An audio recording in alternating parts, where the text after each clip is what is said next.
Amén, hermanos. Hermanos, como ustedes saben, hace unas 2 semanas hemos comenzado a ver esta serie de estudios que están relacionados con nuestra economía, con nuestra manera de administrar las cosas, con nuestra manera de ver. Y si ustedes se dan cuenta, los títulos son la perspectiva bíblica del dinero, de los bienes, de las cosas que tenemos. Y en esta ocasión vamos a ver lo que es la perspectiva bíblica acerca del contentamiento. ¿Qué es el contentamiento? ¿Cómo podemos ver el contentamiento? Muchos de nosotros hemos oído la frase o hemos dicho la frase, la vida no es justa. ¿Quién no ha dicho eso? La vida no es justa. Creo que todos en algún momento de nuestras vidas hemos visto eso. Por ejemplo, cuando nosotros éramos niños, los que venimos de familias numerosas, gracias a Dios, digo yo he sido el mayor, pero a mis hermanos menores les ha tocado heredar la ropa que dejaba yo, y así sucesivamente. Entonces mis hermanos menores, yo me acuerdo, especialmente una de mis hermanas decía, pero mamá, esto no es justo, ¿por qué me tengo que poner esto si es de hombre? Y mi hermana muchas veces se puso pantalones, se puso ropa que dejamos mi hermano y yo. Entonces, muchas veces tenemos esta perspectiva. Muchas veces queríamos cosas que no podíamos tener debido a la falta de recursos económicos de nuestros padres. Muchos pueden haber venido de un contexto económico un poco más estable, por decirlo así. Pero ya, hablando de mi caso, éramos 8 hermanos. Y la economía no era tan buena. Así que nosotros crecimos con una carencia de muchas cosas, no solo dentro de la casa. A veces mirábamos compañeros en la escuela, veíamos amigos, vecinos que tenían cosas, y especialmente yo tengo una obsesión, pero me encantan los zapatos. Porque los zapatos para mí eran como, wow, el sueño de mi vida en cierto momento. Y miraba unos Adidas en los pies de algún compañero y decía, algún día voy a tener, algún día. Y bueno, se dio el tiempo en el que ya tengo zapatos. Entonces, hermanos, eso pasa en todo, pero no solo en lo material. A veces cuando éramos niños, veíamos un muchachito que jugaba mejor que nosotros al fútbol. Para empezar, no juego fútbol para nada. Soy malísimo, nunca me llamen a jugar fútbol, eso no es lo mío, no es mi ministerio. O algún compañero que tenía alguna cosa o alguna aptitud, alguna virtud, alguna habilidad que nosotros no teníamos, y había cierto sentimiento de algún día tendré esto o podré jugar como este. Pero hermanos, esto lastimosamente no se resume simplemente a nuestra infancia, y tenemos que ser sinceros. Cuando nosotros estamos ya de adultos, yo creo que hay muchas otras cosas que también nos producen esta sensación de insatisfacción. Por ejemplo, voy a poner un caso. Resulta que yo estoy muy contento con mi departamento. Digo, Señor, gracias, Padre. Gracias porque me has dado este precioso departamento. Pero de repente voy al departamento del hermano Marcos y digo, Señor, ¿qué es esto? Señor, ¿por qué no me amas como al hermano Marco? ¿Qué pasa? Luminoso. Y claro, el hermano Patricio decía el viernes, qué lindo tu ETA. Y hermanos, o ¿qué pasa? Estoy contento con el salario que tengo y digo, gracias Señor por la bendición del salario que tengo. Hasta que de repente escucho que mi compañero de trabajo, que hace el mismo trabajo que yo, gana más que yo. Y ya lo que era una bendición en un determinado momento, se vuelve una carga en mi corazón, porque comienzo a hacerme ciertas interrogantes que llegan a mi corazón y comienzan a enraizarse dentro de mí. Y comienzo a vivir una vida de descontento, una vida en la cual yo estoy deseando cosas. Y se acuerdan, la semana pasada vimos qué es la avaricia. La avaricia es desear tener más y más y más. Eso es. Entonces, de alguna manera todo esto está relacionado. De alguna manera, nosotros podemos ver que el descontento es parte de avaricia también, desear cosas que no tenemos. Pero vamos a hablar del descontento, vamos a hablar en realidad del contentamiento, que es la otra parte. Entonces, hermanos, hay muchas cosas que pueden producir ese descontento en nuestras vidas. Hay muchísimas cosas. La trampa de la comparación puede atraparnos cuando menos nos esperamos. En cualquier parte de nuestra vida, en la universidad, en el trabajo, incluso en la iglesia, hermanos. Podemos sentirnos descontentos porque el hermanito tantos es diácono. Pero ¿por qué el hermano es diácono si el hermano no es tan buen servidor como yo? ¿Por qué a la hermanita le dan tanto privilegio siendo que yo soy más antigua? Un ejemplo. Entonces, hermanos, esto es algo muy sutil. Un escritor dice lo siguiente, Andrés Panasiuk dice lo siguiente: donde quiera que miremos, estamos siendo bombardeados con la búsqueda de más. Ese sutil juego de comparación, y si permitimos que entre en nuestro interior, puede comenzar a echar raíces y florecer en una vida de descontento, y de pronto su naturaleza sutil puede a menudo ocultar sus dolorosas consecuencias. Porque esto no se queda en esto nomás, esto va mucho más allá que simplemente acciones externas. Es un problema, como habíamos dicho desde un principio, el tema del descontento, la administración del dinero, el cómo doy mis ofrendas, el cómo hago las cosas, está totalmente relacionado con la intención de mi corazón. Y muchas veces puedo comenzar a tener esas raíces de amargura porque yo me siento que no soy tan valorado como otras personas. Incluso mi resentimiento puede ir en contra de Dios, porque Dios ha decidido bendecir a unos más que a mí. Entonces, hermanos, la forma como los individuos ven las cosas materiales, como las personas ven las cosas materiales, tiende a hacerlos insatisfechos. Y con mucha facilidad, y vamos a ver más adelante el tema de la deuda y el ahorro, vamos a ver que con mucha facilidad las personas que están insatisfechas buscan las maneras no correctas para poder satisfacer ciertas cosas. Pero nos damos cuenta, y por lo que vimos la semana pasada, nunca uno está contento. Si mi propósito es buscar la felicidad en los bienes, en las cosas materiales, jamás me voy a sentir contento porque siempre voy a querer más. Y yo pensaba en mi situación, cuando yo llegué acá a Suecia, me sobraban como 500 coronas, me parece, no tengo el monto exacto. Porque nosotros vivimos en un departamento, en un 2, juntamente con la familia de mi cuñada. Pero a los 4 meses surgió la oportunidad de alquilar un departamento de segunda mano. Lo pusimos en las manos del Señor y dijimos: Señor, si es tu voluntad, la persona nos va a esperar. Y fue así. Y para hacerles el cuento corto, yo ganaba casi exactamente lo que costaba mi alquiler por mes. Pero el Señor en su misericordia comenzó a bendecirme. Y yo hacía cuentas, y yo más o menos entre mi esposa y yo sacábamos como 10,000, 12,000 coronas al mes entre mi esposa y yo. Pero eso en ese tiempo nos alcanzaba para pagar el alquiler, para comer bien, para vivir tranquilos, y estábamos contentos. Porque mi comparación era: wow, allá en Bolivia no podíamos darnos estos lujos. Fantástico. Gracias, Señor. Pero comenzamos a ganar más y de repente ya no alcanzaba. De repente las necesidades habían crecido mucho más que los ingresos. Entonces comenzó a haber una indisposición en mi corazón.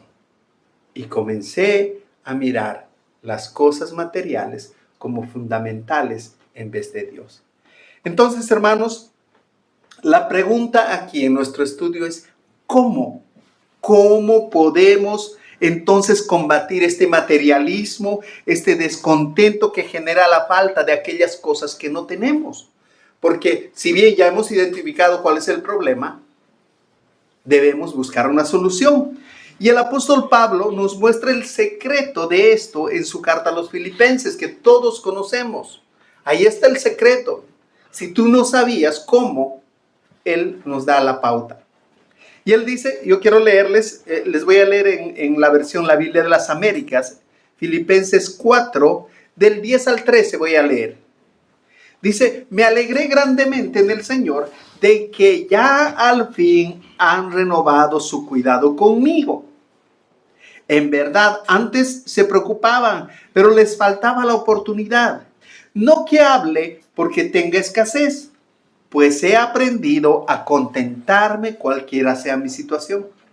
Sé vivir en pobreza y sé vivir en prosperidad. En todo y por todo he aprendido el secreto, tanto de estar saciado como de tener hambre, de tener abundancia como de sufrir necesidad. Y ahí surge el gran versículo que muchas veces hemos malinterpretado.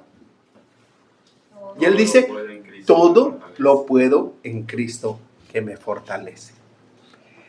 Así que para entender las palabras de Pablo, vamos a ver un poco el contexto y qué es lo que está ocurriendo en la vida de Pablo. ¿Por qué está tan alegre? ¿Por qué está tan contento de esto? Recordemos que él está en Roma, está privado de libertad, obviamente, y esto conlleva una escasez. Recordemos que por obvias razones, las cárceles de ese tiempo no eran las cárceles que hay hoy en día. Porque, bueno, es mi criterio a las cárceles que hay acá en Suecia. Porque muchos dicen que las cárceles de acá de Suecia son un lujo. Pero en cambio, en los tiempos de Pablo no. Nos damos cuenta que había escasez, que había necesidad. Pero a pesar de esas difíciles circunstancias, esta carta es conocida como la carta del gozo. Pablo dice en 12 oportunidades palabras como gozaos o palabras como alegraos o estad contentos, que tienen que ver con la situación del corazón. No solo porque Pablo escribe esto en gratitud a esos hermanos que le han enviado dinero para su sustento, sino porque él entiende que ese gozo que él está pidiendo no tiene que ver nada con las circunstancias que él pueda estar pasando o no. Por eso él tiene la libertad de decir, gozaos o regocijaos en el Señor. Y esto es lo más importante. Entonces este pasaje nos muestra la manera clara en la que es posible tener contentamiento independientemente de la situación que nosotros estemos pasando. Pablo dice, sé vivir en escasez y sé vivir en abundancia. Sé vivir en riqueza, pero también sé vivir en pobreza. En todo estoy enseñado, dice Pablo, porque todo lo puedo en Cristo que me fortalece. Entonces, el mismo pasaje nos muestra, dice, porque he aprendido a contentarme cualquiera sea mi situación. Y quisiera brevemente ampliar un poco la palabra contentarme que leemos ahí, que encierra un tema, el tema que estamos tratando de explicar en esta mañana. Podemos equivocarnos en la aplicación de esto, porque no está diciendo Pablo que está contento porque está en la cárcel. No está queriendo decir esto. Pablo no está aplaudiendo la precariedad en la que él se encuentra, ni que esté feliz porque tiene poco. No está diciendo eso, sino que él está diciendo, yo estoy libre de cualquier cosa fuera de mi propia persona. Y en el griego, él usa una palabra para referirse a contentamiento, que se traduce como autarco, que significa independiente de las circunstancias, que ninguna ayuda o soporte es necesario para estar bien. En otras palabras, él no necesita lo externo para estar bien en lo interno. Y ese es el secreto que él comparte. Él dice, yo estoy contento independientemente de mi situación, porque yo he entendido que hay algo en mí que me da la felicidad, que me da el contentamiento que yo necesito. Y es por eso que él se atreve a decir estas palabras, incluso estando en la cárcel.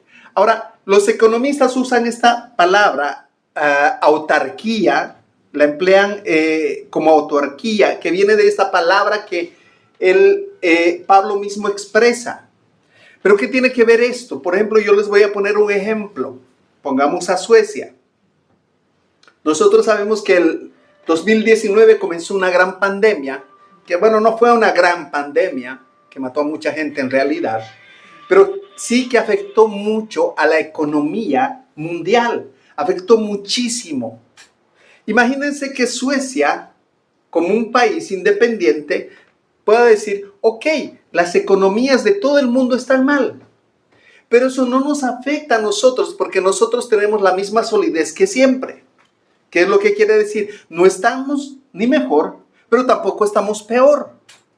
Las circunstancias alrededor de nosotros o en el mundo entero no nos afectan porque nosotros tenemos una solidez basada en nuestra propia economía o en nuestra propia manera de administración, por decirlo así.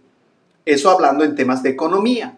Ahora, ¿qué es lo que pasa? Pablo está diciendo que independientemente de lo que pase afuera o su circunstancia sea diferente, él está contento y en paz dentro de él. Entonces, Pablo dice, he aprendido a estar bien dentro de mí, aunque las cosas estén mal afuera. Eso prácticamente es lo que está diciendo. No me falta ni me sobra nada para estar tranquilo. Esto no significa que debemos estar felices en los tiempos de crisis, sino que podemos y debemos estar tranquilos independientemente de la situación. Es por eso que siempre, cuando leemos los devocionales, siempre se nos anima a ver a Cristo, a pensar en que independientemente de las circunstancias, sabemos que Dios está haciendo algo. La semana pasada habíamos leído un versículo que es muy, muy clarificador, si vale el término, que dice que es Dios quien enriquece y Dios quien empobrece. Que depende de Dios si nosotros vamos a estar aquí o vamos a estar aquí. Pero independientemente de las circunstancias, la Biblia nos insta y Pablo en sus palabras nos insta que nosotros podamos estar en paz, podamos estar tranquilos independientemente de las circunstancias. Entonces, hermanos, el contentamiento en el ámbito espiritual y en el ámbito financiero, si vale el término, es estar en paz con el nivel socioeconómico que Dios nos ha dado o donde Dios nos ha colocado. El contentamiento no tiene que ver con, wow, el Señor sí me ha traído a este lugar, pero es bien frío. Señor, sí, estoy contento, pero estaría más contento si tú me llevaras a España o a Miami. O sea, no tiene que ver esto. No, Señor, gloria a Dios por este país, pero Dubái tiene una economía mucho mejor, estaría mucho mejor. Y muchas veces nosotros decimos confiar en el Señor, pero si no tenemos un respaldo bancario, no tenemos un ahorro, y eso no estoy hablando en contra del ahorro, porque vamos a ver que la Biblia nos insta a ser diligentes con la administración de nuestros bienes. Pero no nos insta a que nosotros podamos poner nuestra confianza en los bienes que tenemos. Porque así como el Señor enriquece y empobrece, hoy puedo tener muchísimo y el Señor hacer así y perder todo. Recordemos otra vez la parábola que vimos la anterior semana del rico insensato, que dijo, wow, alma mía, muchos bienes tienes. Ahora sí, échate, vete a la playa y vive de lo que tienes. ¿Y qué dice el Señor? Tonto, esta noche vienen a pedir tu alma. ¿De quién va a ser todo lo que tú trabajaste? Entonces, hermanos, es importante que nosotros podamos entender esto. Entonces, hermanos, si recuerdan, la semana pasada vimos el pasaje de Lucas en el contexto de la parábola justamente del rico insensato. Y el Señor Jesús, en el principio y en el final, dice palabras que debemos tomarlas muy en cuenta. Él dice, su vida no consiste en los bienes materiales. la vida del ser humano y especialmente del creyente no consiste en los bienes materiales. Los bienes materiales son cosas que Dios nos da para propio beneficio. Pero si nosotros ponemos nuestra confianza en los bienes materiales, hemos dejado de mirar a Cristo y hemos dejado de mirar a Dios como el proveedor de esos bienes materiales. Cuando una persona cree lo contrario, hará que lo que sea para conseguir aquellas cosas que se supone que le van a dar plenitud, le van a dar gozo, le van a dar tranquilidad a su vida. Y es por eso que vemos muchas personas que están metidas hasta el cuello en deudas. ¿Por qué? Porque lastimosamente vivimos en un mundo donde te presentan palabras sutiles como el crédito de tu vida, tu oportunidad financiera. Y hermanos, a mí me bombardean. Tengo una aplicación que me bloquean las llamadas que son de vendedores. Pero ahí me sale, te llamaron del banco tanto, te mandaron tanto. Y me andan mandando cartas para que a sola firma, 500,000 coronas. Y uno dice, wow, 500,000 coronas, ¿qué haría con eso? Wow, me iría a Cancún, tal vez. Entonces, hermanos, podemos ver que Pablo nos muestra a partir del pasaje de Filipenses, y vamos a ver 4 condiciones que le permitieron a Pablo tener una vida autárquica, tener una vida en paz, en contentamiento, una vida que no estaba guiada por las emociones. Y la primera cosa es la siguiente. Primero, el contentamiento requiere confianza absoluta en el control de Dios. Otra vez, el contentamiento requiere confianza absoluta en el control soberano de Dios. Como ya dijimos, Pablo escribe en esta carta, estando preso en Roma. Los filipenses habían enviado dinero anteriormente, pero por extrañas razones que él no sabe ni explica, dejaron de... El primer concepto. El contentamiento requiere confianza absoluta en el control soberano de Dios. Otra vez, volviendo, cuando vemos Filipenses, el primer versículo que leímos, el 10, les dice, qué bueno que ustedes hayan vuelto a preocuparse por mí, y no es que no lo hayan hecho anteriormente. Y él dice, seguramente hubo alguna circunstancia que les ha impedido enviarme, pero les agradezco. Y él aclara, y no es porque tenga escasez. Dice, he aprendido a vivir independientemente a mis circunstancias. Eso es lo que dice Pablo. Entonces, me alegré grandemente en el Señor de que al fin han reavivado su cuidado conmigo. Y es interesante, hermanos, ver que Pablo no se queja, no les reprocha. No dice, al fin, ya era hora. Ustedes se habían comprometido y... No, sino él está consciente que Dios de alguna manera ha previsto que esto fuera de esta manera. Y hermanos, Dios permite las cosas. Esto protegió a Pablo de resentirse en contra de los hermanos de Filipos. Él tenía claramente en su conciencia de que no eran los hermanos de Filipos en sí, sino eran ellos instrumentos de lo que el Señor había previsto para él. Entonces Pablo entendió y dijo, hermanos, gracias, pero no les he escrito esto porque yo tenga escasez. Yo agradezco al Señor porque Él me ha enseñado, y Él dice esto, he aprendido. Si vamos a estar contentos, entonces, hermanos, tenemos que ver nuestra condición actual como la condición en que Dios nos ha puesto para hacer su voluntad en nuestras vidas. Alguien decía, sé que el Señor no me va a bendecir económicamente hasta que yo no aprenda a administrar mis bienes con sabiduría. Y esto tiene mucha sabiduría, hermanos. A veces uno se pone a pensar, ¿por qué no puedo ahorrar? ¿Por qué no puedo tener más? ¿Por qué esto? ¿Por qué lo otro? Pero a veces el Señor nos mantiene así porque sabe que si nos da más, nos vamos a disparar.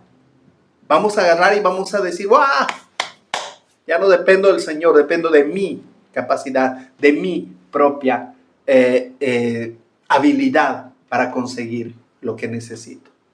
Entonces, hermanos, debemos otra vez entender que Dios es soberano, incluso en la situación que tú te encuentres. Y digo incluso porque a veces nos sentimos mal con esta situación. Dice Pablo, dando gracias por todo, por lo que nos ha dado Dios, pero también por lo que no nos ha dado. Pero incluso, hermanos, yo creo que Pablo va más allá, porque Pablo entendía de que Dios le había quitado muchas cosas, porque si entendemos quién era quién era Saulo antes de ser Pablo, vemos que él en determinado momento nos muestra su currículum de quién era Pablo. Y Pablo era él dice fariseo de fariseos, de la tribu de Benjamín, y eso tenía un orgullo. Pero al último dice, todo lo tengo por basura por el conocimiento de Cristo. Todo lo tengo. Todo he entendido que todo esto que yo tenía, que era material, que podía darme el orgullo de poder jactarme delante de cualquiera de ustedes, es basura en comparación a ese tesoro, a esa perla de gran precio que yo he encontrado. Por eso es que él dice, todo lo puedo en Cristo que me fortalece. Porque su vida, su mirada no está puesta en las circunstancias, sino en Cristo. Y es por eso que él puede decir estas palabras. Entonces, hermanos, la segunda cosa que nosotros podemos ver es que el contentamiento requiere aprendizaje. Otra vez tenemos como base los versículos de Filipenses. Pablo, hermanos, y bueno, el contentamiento no es algo natural para el ser humano. Es por eso que Pablo tuvo que aprenderlo. He aprendido a contentarme cualquiera que sea mi situación. He aprendido a contentarme. Así que, así como un corredor, ¿qué tiene que hacer para aprender algo? Entrenar. Si yo quiero tener mejor condición física, tengo que entrenar. Si quiero ser un buen futbolista, tengo que entrenar. Si quiero hablar mejor el sueco, tengo que entrenar. Si quiero estar contento con lo que Dios me ha dado, tengo que entrenar en el contentamiento. ¿Cómo lo hago? Comenzando a ampliar mi visión y dejar de ver las circunstancias como algo negativo. Y dirigir mi vida a Cristo, porque eso es lo que dice Pablo. He aprendido porque he desenfocado mi vista de lo que creía en un momento que era importante, pero ahora no lo es. Y yo mientras escribía esto, me acordaba de las palabras que no las leí en algún momento, pero alguien decía, no sabemos si son ciertas que Steve Jobs las dijo. Pero Steve Jobs dice, ahora me estoy muriendo. Se los voy a poner en contexto porque no las tengo anotadas. Ahora me estoy muriendo. Estoy a punto de morir. Pero daría todo lo que tengo por tener más tiempo. Resulta que en ese momento, todo lo que él había conseguido, toda la fama, todo el dinero, todo el prestigio, todo el reconocimiento, resultaron ser nada estando a las puertas de la muerte. Y hermanos, por eso nosotros hoy estamos hablando de la vida de Pablo. Podemos entender bajo esa perspectiva, cuando él decía, porque para mí el vivir es Cristo. ¿Qué estaba diciendo? Porque yo vivo para Cristo. O sea, no por las circunstancias, no por lo que me esté pasando. Y él da otro currículum diferente. Su otro currículum dice, he sido apedreado tantas veces, me han azotado tantas veces, he naufragado tantas veces. El otro tipo de currículum.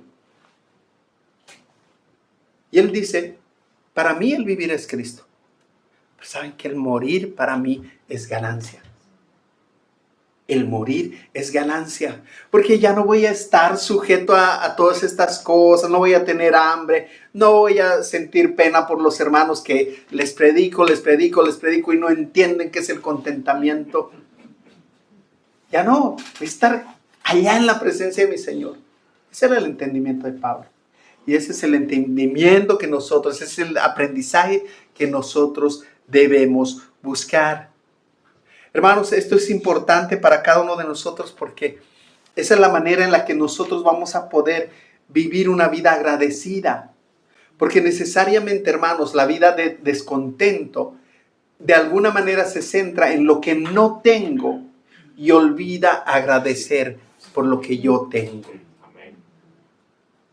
Lastimosamente, hermanos, nos pasa con frecuencia eso. ¡Wow! Las señoritas, ¡wow! ¡Qué linda que soy! Ah, pero no soy tan linda como ella. ¡Wow, Señor! Gracias por la salud que tengo. Ah, pero este hermano tiene mejor físico. O siempre estoy mirando lo que quisiera tener y no tengo. Y dejo de dar gracias a Dios por todo lo que yo puedo tener. Que de paso, Salomón, el hombre más sabio del mundo, dijo en algún momento que todo era vanidad. Todo era vanidad. Él dice, a mi cuerpo le he dado todo lo que debería darle. No me he privado de nada. Y él podía. Él podía. Y al final de cuentas, él saca una conclusión. Lo único que realmente vale la pena es teme a Dios. Disfruta de las cosas que no puedes controlar. Y vive en temor de Él. Vive para Él. Esa fue la conclusión básica que él hizo. Hermanos, el punto número 3. El contentamiento requiere de estar satisfecho con poco. Ahora, hermanos, Pablo nos expone cuando dice, sé vivir en pobreza como sé vivir en prosperidad. En todo he aprendido el secreto tanto de estar saciado como de tener hambre, de tener abundancia como de sufrir necesidad. Él pone dos caras de la misma moneda. Estar aquí arriba como estar aquí abajo. Pero vamos a enfocarnos en el punto de la escasez. ¿Por qué? Porque es más fácil sentir contentamiento cuando tienes cualquier cantidad de dinero, lo tienes todo, es más fácil. Lo difícil y lo más difícil es predicarles a hermanos pobres como ustedes, como yo. Enseñar a hermanos como ustedes y como yo, que tenemos necesidades. Por supuesto que sí, tenemos necesidades. Pero el punto aquí es que Pablo asocia el hambre y la necesidad, la asocia como algo que todos nosotros tenemos. Pero Pablo dice algo en Timoteo 1:6, 1 Timoteo 6:8. Dice, y si tenemos qué comer y con qué cubrirnos, con eso estaremos contentos. O sea, ¿qué está haciendo Pablo? Está diciendo, mire, el Señor nos ha prometido que no nos va a faltar nada. ¿Y qué es nada? Techo y comida. Nosotros le hemos puesto abrigo también. Pero dice, el Señor ha prometido y no nos va a faltar esto. Y vemos en la palabra del Señor, por boca del mismo Señor Jesús. Entonces dice, con esto ya deberíamos estar contentos. Ahora, ¿cuántos de nosotros tenemos más que techo y comida? ¿Cuántos de nosotros podemos disfrutar de otras cosas que a veces no necesitamos? En primer lugar, debemos distinguir los deseos de las necesidades. Y esto es importante, hermanos, los deseos, porque muchas veces nosotros deseamos cosas que no necesitamos. Estos son asuntos básicos y necesarios. No son como los deseos. Las necesidades son básicas. Necesito comer, necesito dormir, necesito un techo, necesito abrigo. ¿Necesito un carro? Muy posiblemente no. Muy posiblemente no. Ahora, hay cosas que se vuelven necesarias por diferentes razones. Por ejemplo, un celular. En este país, vivir sin celular es súper complicado. Es una manera en la que yo puedo comunicarme con mis hijas, saber dónde están, tener contacto con mis jefes, poder leer las meditaciones, no sé, un montón de cosas. Y de alguna manera se vuelven necesidades. Pero ¿cuándo se vuelven deseos esas necesidades? Cuando yo tengo un iPhone 1 y resulta que veo al hermanito Patricio y tiene un iPhone 20.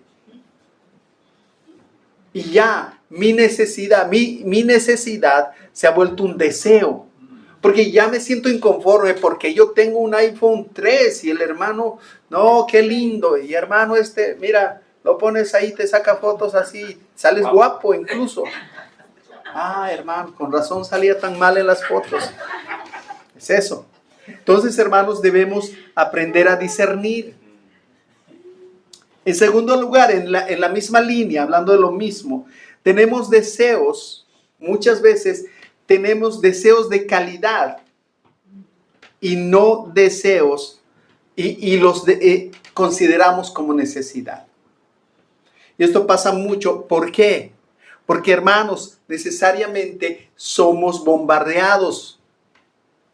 Redes sociales, televisión, amigos, sociedad. Somos bombardeados con propagandas. Tú, que te sientes satisfecho con esa pancita, tómate esto. Esas me llegan a mí. Pero, hermanos, o sea, te dicen, tómalo ahora y eso te va a dar felicidad. Y uno dice, wow, sí, esto lo necesito. Míreme, apenas este botón está pidiendo auxilio. Pero, hermanos, a veces tenemos esto. O a veces decimos, yo he conocido personas que dicen, no, si yo no como carne de la cara, como dice el hermano Daniel, de la cara de la vaca, si no como carne ecológica, no como. Hermanos, hay una necesidad de comer carne. Y alguna vez yo puedo darme el gusto de comer carne de la cara. De la cara. Alguna vez, no, de la cara del dinero, no de la cara de la vaca. Alguna vez puedo darme el gusto, pero no siempre. Ahora, si compro pollo en vez de carne, que es más barato, o cerdo en vez de carne, que es más barata, puedo subsanar la necesidad de alimento que tengo. Entonces, hermanos, debemos ser sabios. Otra vez, debemos recordar que solo somos administradores. Entonces, hermanos, esto puede generar un problema en cada uno de nosotros. Así que es importante que nosotros podamos entender. Y debemos entender que Dios ha prometido suplir nuestras necesidades, no nuestros deseos. Eso es importante. Cuando dice, busca primeramente el reino de Dios y su justicia, y todo lo demás será añadido. Todo lo demás supone que nosotros estamos buscando lo básico, lo necesario para nosotros. Y no simplemente deseos en los cuales nosotros hemos enfocado nuestra vista. Hermanos, yo deseo comprar un departamento, pero eso no me quita el sueño. Porque yo tengo un lugar que el Señor ha provisto para que yo pueda vivir. Y el Señor me ha dado los medios para poder pagar un alquiler y no quedar mal al gobierno o a la persona que me esté alquilando. Entonces, hermanos, demos gracias al Señor. Por último, cuando no logramos estar contentos con poco, no necesitamos más cosas, sino necesitamos más de Dios. Hermanos, cada vez que nosotros vivimos en desconfianza y en descontento delante del Señor, a pesar de que nosotros tenemos muchísimo más, cuando nosotros lo pensamos bien, tenemos mucho más que el Señor, de lo que el Señor ha prometido, pecamos. Y es cuando nosotros necesitamos ir delante del Señor y decirle, Señor, perdóname y limpia este corazón para que yo pueda admirar las maravillas de tu gracia, de todo lo que tú me has dado. Hermanos, muchas veces vivimos en descontento. Y esto, hermanos, el descontento es darle la espalda a las bendiciones de Dios, como esos hijos caprichosos que quieren sí o sí lo que ellos han pedido. Y nos volvemos de esta manera. Así que, hermanos, es importante que podamos entender esto. Hermanos, el tiempo casi se me va y quiero un último punto. Vamos a continuar la siguiente semana. Recuerden que hoy tenemos la recepción de los nuevos miembros, así que debía ser corta la clase. El cuarto y último punto, el contentamiento requiere total dependencia de Cristo. Y eso, aunque puede parecer obvio, es únicamente el secreto en el cual nosotros podemos asentar nuestra economía, asentar nuestros deseos, asentar nuestra vida. Pablo dice, todo lo puedo en Cristo que me fortalece. Y eso quiere decir que estar en Cristo nos permite lidiar apropiadamente con los extremos que podamos estar pasando. Porque también, hermanos, recordemos, y lo habíamos dicho la semana pasada, yo puedo estar descontento siendo pobre, teniendo necesidades. Pero también puedo estar descontento del otro lado, estando en abundancia. Y yo les contaba el caso de Carlos Slim, cuando le preguntan, ¿cuánto sería lo suficiente? Él decía, un poquito más. Y eso muestra la intención de nuestro corazón, que nunca estamos contentos. ¿Y es por qué? Porque el hombre ha sido diseñado no para que esté saciado con las cosas materiales, sino únicamente Cristo en el corazón del ser humano puede dar esa verdad, ese verdadero contentamiento. Así que, hermanos, nuestras inclinaciones egoístas y materialistas nos conducen a la queja y al descontento con mucha facilidad. Pero Cristo en nosotros hace posible estar contentos independientemente de las circunstancias. Y es por eso que siempre vamos a apuntar a Cristo, siempre vamos a apuntar a Él. Porque dice, por Él, para Él y de Él son todas las cosas. Hermanos, estamos en esto para poder entender qué es el contentamiento bíblico. La siguiente semana vamos a ver cómo se ve de manera práctica, cómo se ve en la vida cotidiana el poder estar contento, y vamos a hablar de ciertos principios que podemos aplicar en nuestras propias vidas. Amén.